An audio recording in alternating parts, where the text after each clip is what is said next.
자, 오늘 시장 전반적인 흐름과 함께 좀 정리해 주실까요? 예, 중국이라고 하는 그 거대한 나라가 우리나라에 대해서 그런 식으로 사실은 그런 어느 정도의 보복까지는 우리가 감수할 수 있었다는 건데요.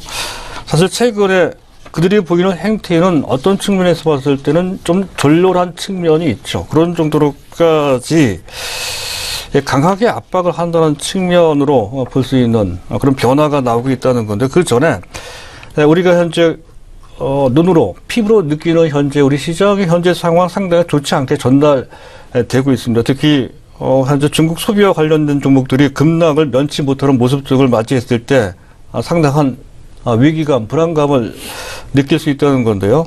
현재 그와 관련된 정보를 안 갖고 계신 분들 입장에서 봤을 때 현재 중국의 영린을 건드린 것이 아니냐 하는 우려를 좀 갖게 되죠. 그것을 보는 외국인들의 시각을 좀 당장 수급을 통해서 한 가지 확인을 하고 시작을 하겠습니다. 자, 외국인들의 현물종 매도 어제 6,800원 순매수한 것이 하루 만에 순매수 전환된 것은 좀 아쉬운 일이지만, 사드 문제가 그렇게 심각하다면 외국인들이 바로 매도를 하겠죠. 근데 그 매도가 크지 않습니다. 318억밖에 되지 않고요. 선물을 집중적으로 매도했다는 것입니다. 7,800억. 단기적으로 대응했다는 것을 알 수 있습니다. 일단 다소 변수가 있을 수 있으니 준비를 하되 아직까지는 심각하지 않다는 것을 대변하는 그들의 태도였다고 할 수 있다는 것이죠. 그것을 기본으로 하면서 사드와 관련된 언급을 좀 할까 합니다.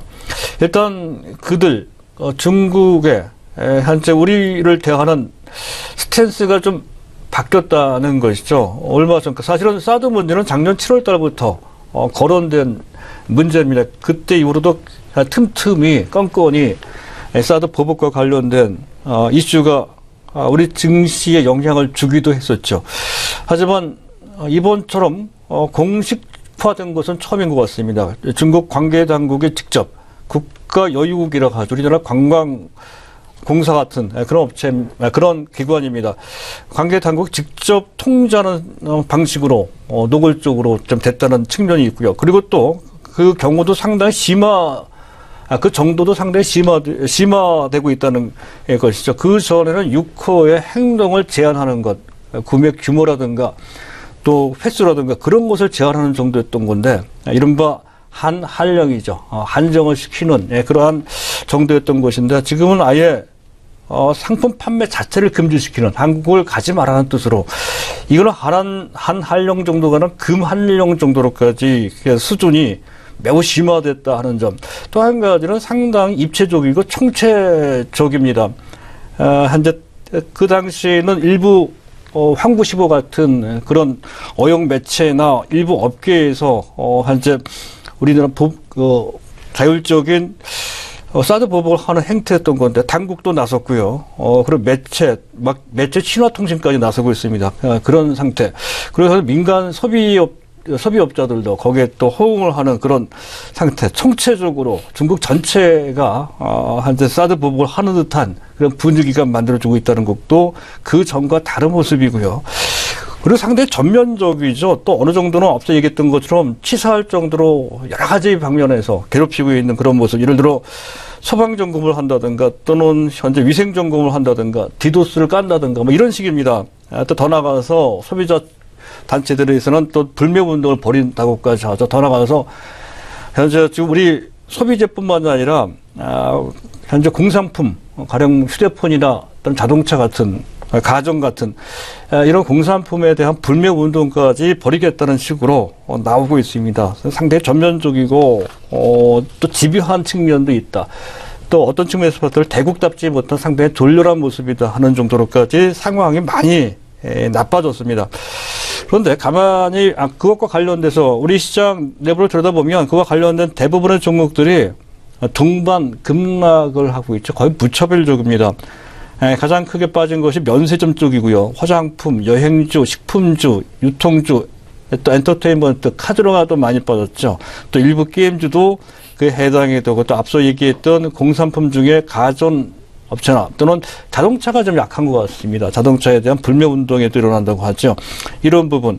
또 가만히 보면 그들만 빠진 것이 아니라 그 주변에 있는 밸류가 높았던 개별 종목들, 가장 대표적인 종목이 업종이 현재 바이오주입니다. 바이오주들도 특별히 관계가 없음에도 불구하고 그런 부정적인 영향을 같이 받는 그런 모습이 나타나는 그런 식으로 해서 우리 시장에 사드 보복과 관련된 피해가 확산되는 그런 상태라는 건데요. 이 부분이 앞서 수급을 통해서 말씀드렸습니다만 다소 과장된 측면이 좀 너무 민감한 측면이 있다는 것이죠. 실제로 일부 화장품 수입 금지를 당하긴 했지만 그것은 사드와 무관한 자체적인 문제였었다 하는 것으로 밝혀졌고요. 배터리 보조금과 관련된 규제도 마찬가지죠. 사드와 특별히 관계가 없었다 하는 거고요.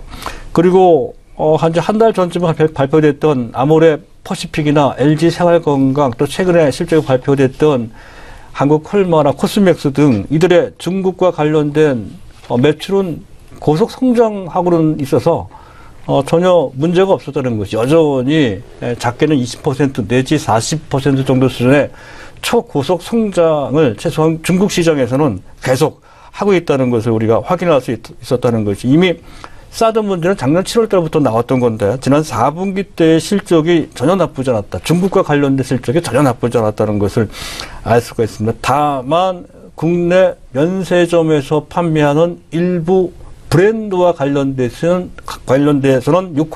유코에 대한 제한 때문에 영향을 받을 수 있습니다. 그런 정도다 하는 것이고요.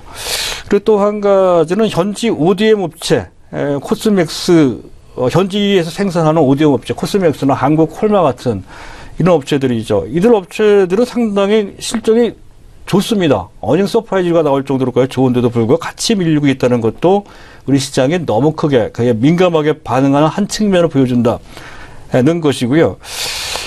그리고 사실 앞서 말씀드렸습니다만은 이 한류와 관련된 현재 이러한 제한은 현재 이러한 보복성 제한은 예를 들어 이제 우리나라 한류 스타가 TV에 나오는 것을 제한시킨다든가 공연이 취소당한다든가 또는 현재 동영상 서비스 업로드가 현재 금지된다든가 하는 것 이런 것은 사드 보복과 관련돼서 보는 측면도 있지만 사실 그것과 관련 없이도 그 전부터도 조금씩 한류를 제한시키는 쪽으로 움직였다는 점에서 본다면 사실 조금 더 그것이 강화된 그런 상황이라도 전체적인 흐름은 역시 사드와 아주 밀접한 관련이 있는 정도까지는 아니다는 것을 우리가 알 수가 있습니다. 그렇다면 우리 시장이 너무 크게 이런 것에 민감하게 반응하는 것으로 볼 수 있는 측면으로 충분히 볼 수 있다는 것이고요. 또 한 가지 글로벌 또는 한국과 중국의 쌍방의 관계를 보면 이게 쉽게 경제 측면 또 안보 국방 측면에서 이런 식으로 등을 돌릴 수가 없는 매우 중요한 상호 간의 관계를 현재 우리가 갖고 있다는 것이죠.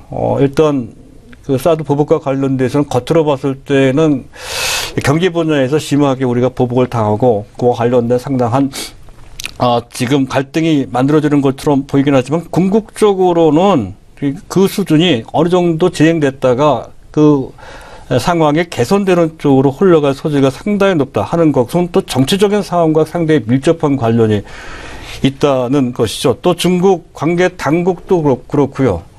또 현재 관계자들도 마찬가지입니다. 보복을 한다고 하더라도 치사한 짓을 하지는 않겠다. 즉 보복을 위한 보복 같은 그런 짓을 안 하겠다고 표명을 했습니다.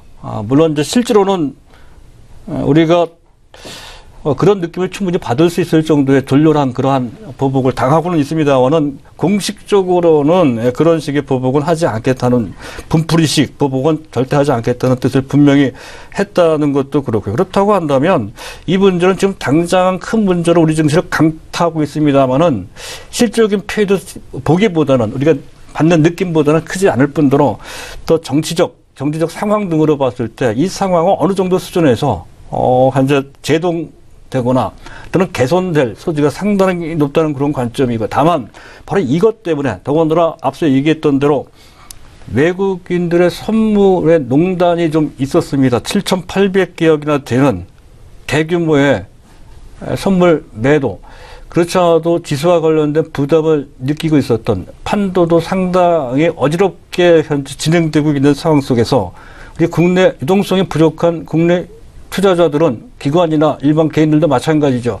외국인들의 선현물의 수급에 눈치를 볼 수밖에 없는 그런 상황 속에 외국인들이 대규모로 선물을 매도하니 그에 따라 우리 국내 투자자들도 휩쓸릴 수밖에 없었던 상황이 장중 지수 낙폭, 장수 해당 종목의 주가 낙폭으로 연결되는 결과를 만들었다. 이렇게 이제 해석되는 상황이 그렇다고 한다면 상당히 말초적인 반응이었다. 이렇게 이제 해석되는 그런 측면이고, 이거 조금 더 이것이 연장된다 하더라도 연장될수록 오히려 그들 해당 종목들에 대한 적어도 단기적인 매수 기회는 충분히 주어질 것이다 하는 그런 관점으로 볼 수 있는 측면이 분명히 있습니다. 오히려 더 문제가 된다면 미국 증시입니다. 미국 증시가 소프트하게 기술적 조정을 받았지만 사실 현재 지수 위치도 높고 지난번 트럼프 대통령의 의회 연설이 상당히 좋은 반응을 이끌어내긴 했지만 실제로 뭐 좋아진 것은 없습니다.